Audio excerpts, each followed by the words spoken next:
Coup de tonnerre en Corée du Sud, le président Yoon Seol proclame la loi martiale et mobilise l'armée. Mais que se passe-t-il vraiment ?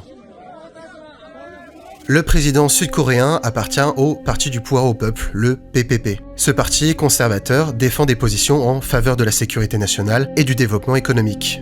L'Assemblée, en plus du PPP, se compose majoritairement du Parti démocratique, le DP, principal parti d'opposition face au parti présidentiel. Le Parti démocratique orienté centre-gauche prône quant à lui des politiques sociales et réformistes. Cette situation alimente aujourd'hui les tensions actuelles en étant en conflit constant avec la présidence actuelle. Ce mardi 3 décembre vers 23h heure locale, le président a décidé d'instaurer la loi martiale dans le pays, affirmant que cette mesure était nécessaire pour protéger la Corée du Sud des, je cite, forces communistes nord-coréennes. La loi martiale en Corée du Sud a une histoire controversée, déjà utilisée pendant la guerre de Corée et en 1980 pour écraser des mouvements pro-démocratiques, elle reste synonyme de répression. Alors, réponse autoritaire ou tentative de coup d'État, beaucoup de questions restent en suspens.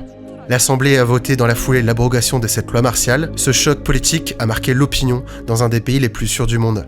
La population appelle à la démission du président. La Corée du Sud traverse aujourd'hui une période des plus troubles de son histoire politique.